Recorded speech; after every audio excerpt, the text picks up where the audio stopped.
What's up, everyone? Welcome to another episode of The Magnetic Operator. I'm your host, Caden. Alongside me is Sam. Hello, everyone. And we have a pretty interesting and fun topic to dive into today. One that I'm still trying to master, but one that I feel is probably at the heart of, or at least the beginning of every problem, probably stems from the lack of skill when it comes to asking questions. Because if you ask a stupid question, you'll get a stupid answer. Most likely.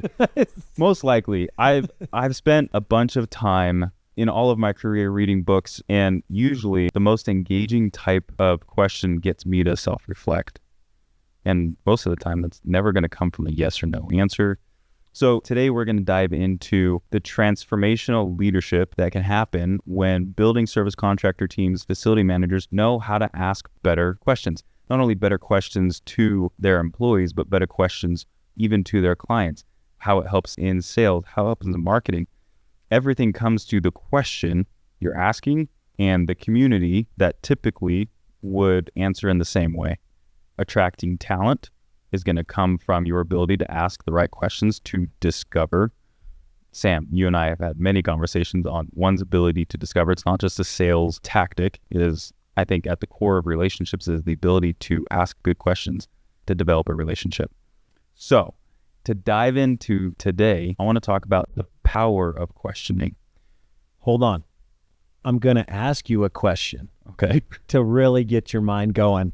And here's some value here. What is your greatest fear, Caden? Oh my gosh. Okay, so the reason why I ask this question to my employees. Answer the question. Don't skirt around it. Just answer the question. So my greatest fear. I'm asking a deep question here. My greatest fear is the deep, dark unknown of the ocean. And let me show you how to ask an even deeper question. Why? I actually don't know why. It's fear of the unknown, maybe.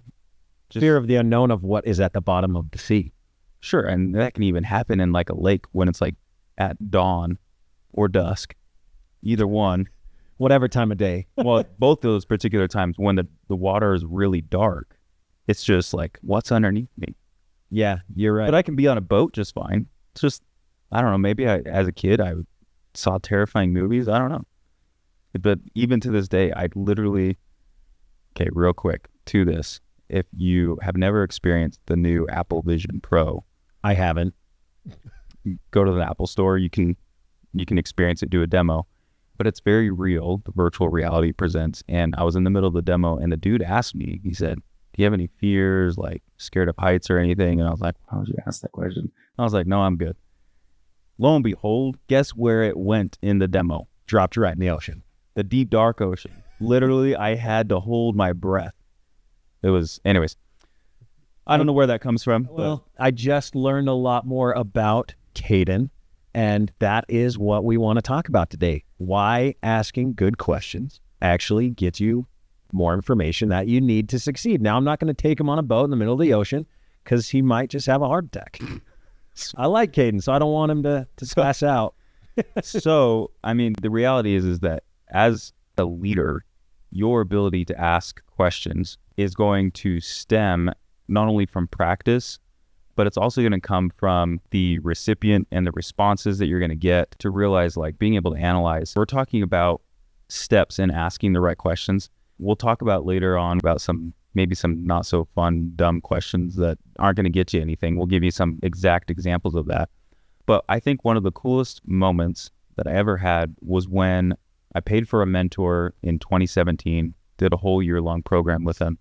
And she asked me a question that made me self-reflect, that made me realize there was a gap in my life. I'm not going to go necessarily maybe into those personal details, but that gap that was uncovered came from her ability to pull out and ask a question that made me realize I didn't have the answer to, that I really wanted the answer to. And honestly, I would say from that moment forward, that question that she asked me made me go search. It made me take action. And so I think the ability for a leader to ask a question, I know is going to come from the response. Someone wants to go and search for the answer, to go on a journey. And it all stems from just maybe the leader taking a moment to ask a better question. I think also one thing that I've found in just being in leadership positions is you put a leader or a manager in place because you trust that individual to make sure that others are performing at a level that is necessary. And I don't know how many times I've had an employee come to me and state, hey, how would you go about this? And I answer their question with another question and say, how would you go about this? And by simply asking the question, they actually are able to find the answer themselves. We even wrote down here that Tony Robbins said successful people ask better questions, and as a result, they get better answers. Say yes! That's Tony Robbins. It's a good impersonation. Thanks. Questioning the questions even is an aspect of leadership that I think is super interesting. When we allow people to find and really start to let their wheels turn, then they can win, right? They can succeed. And when they succeed, then we as leaders succeed. Yeah. When you have a powerful question, you can deflate the question and its impact. Tom Brady? Yeah. Deflategate. Yeah. 2015. I don't know what year it was. Whenever it happened. But you can deflate it by just being like, oh, why? This isn't a diss on therapists, but I think of a therapist like, why do you feel that way? And I don't think that quite is a great follow-up question. You can ask a great question and then you just, hey, why? If you just leave it at why, it might, in fact, there might even be a stemming of like you're challenging someone, or it might come off as like, I don't believe you. Why? Or back it up. So you don't want to ask why necessarily. It feels more like an interrogation. Yeah. FBI agent. Why did you do that? Why did you do that? But why is important, though. It is. You should start with why. Start with why. But it doesn't mean the question is just why. Yeah. Great point. Anyways, so maybe we'll dive into that a little bit. But maybe a little test of would you rather. Since it's a question, would you rather this or that? We got a fun one for you today. And, well, you could probably do this better. Okay. Sam is a voiceover artist as well, and an actor. Just for fun. Not my full-time gig, but I'll share the would you rather, okay? Everyone loves a good game of would you rather. Sometimes me and my kids will just sit on the couch and we play would you rather. What they come up with is really fun sometimes. But this one's pretty good. So, would you rather always ask your team questions that sound like a cheesy game show host? Why didn't you finish this task for 500 points? Or questions that sound like a melodramatic soap opera star? Why did you betray me with that mistake? What would you do, Caden? Would you rather have to ask that question, why didn't you finish the task, in a cheesy game show host, or be the soap opera star? I'd probably go with the soap opera star. Well, let's hear it. I can't do it. Come on. But here's the thing. Here's why I would do that is because the dramatic soap opera would probably bring in emotion. Sometimes that just makes it great and fun, dramatic. I mean, that's why it's on an episode or something. It's entertaining. So going off of that though, right? How you portray a question, what tone, what voice, what approach you take in a question can completely change. Yeah, going after the game show host type of question to an employee probably isn't the way to. Especially, why didn't you finish a task? Yeah. My employees would be like, what? Why are you asking it that way? Yeah, it's not a good question. And so tone illustrating, in that tone matters, your delivery matters. Asking a question isn't just as simple as asking like, oh, well, why? The delivery matters when it comes to you being, as a leader, being able to show empathy or realize that what you're about to ask might already be a triggering event or charged thing, especially if it's to discover more about a need for improvement. And you want to have a great relationship with a potential person. If it's a client, if it's an employee, it doesn't matter. Is you want to make sure that it's a safe environment to be able to ask questions. That's the other thing. Often you aren't going to be diving into the power of questioning and what it could truly deliver when it comes from a place that doesn't lead with like that you actually care, right? Trust. Because if you're just asking questions for the sake of questions and you haven't shown anything that says, hey, there's this level of trust and a foundation that we can have an open conversation, it's not going to go anywhere. You will just get, oh, yes or no, or like, oh, I don't have any feedback. Yeah, that's interesting. Kind of when you're utilizing the question and formulating, almost kind of like trying to envision what their response might be. But there has to be a level of care, a level of compassion and empathy, like you mentioned. The only way to get to true answers is if they actually trust you and are able to be open with you. Yeah. Right? Well, and it's also going to come from, okay, if I was asked the same question by my boss, how would I respond? How would I want to be asked the question? So maybe just a quick check at the door before you go into a meeting or a conversation. Self-evaluation. Yeah. Dude, raise your game. It starts with you. First, understand where you're coming from, what you're trying to accomplish. And then when you go work with the team, how are you helping them, giving them clarity, helping them understand, hey, this is why I'm trying to do this. And I see you and you trying to accomplish this. Let's work together. You just mentioned that self-awareness. That's step one into knowing if you are asking the right questions, because how can you join in a conversation and dive into evaluating the scenario if you haven't done anything to make sure that you are prepared for that conversation? And so when you think about, hey, I'm about to address an employee and my first step is that self-assessment, becoming self-aware, what has led up to me to about to ask this question? And here's a detrimental step that a lot of people take is they lead with a question that was based off of an assumption. Ugh. I hate assuming. It always gets us in trouble. You know what they say. I won't say it, but you know what they say. What? No, I'm kidding. If you assume, it makes an of you and me, which spells assume, if you didn't catch that. Sure. Okay. So that's step one. Going into a conversation, here's your action for today is take a self-awareness quiz, in your own mental thought and mind that, hey, I'm going into this conversation. Again, I'm going to have this approach. How would I receive this approach? And if I don't like it, then I better change my approach going to the employee. The second thing is to increase engagement with your employee that you're going to ask questions with. It shouldn't be a yes or no question. Like the worst question you can ask is, hey, do you have any questions for me? Yeah. That one never works in sales, by the way. They almost always say, no, I don't. No. So what would be a good example? You're on a one-on-one with an employee and you're trying to discover more about an issue that you want to learn more about. What question do you lead with? I love help me understand. Starting that way already sets the preface that I want you to help me know what you're going through, what you're experiencing. Helping me understand is, I think, a great lead-in to any approach of trying to open up the conversation. When you lead with, hey, I love that X is happening. So you're leading with the fact that I'm not here just to say what's wrong.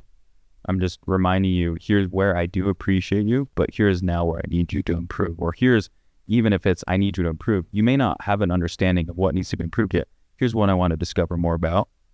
Maybe there's improvement here, or maybe I just need to understand more because maybe it's just my own assumptions, my own way of thinking when you actually are doing your job correctly.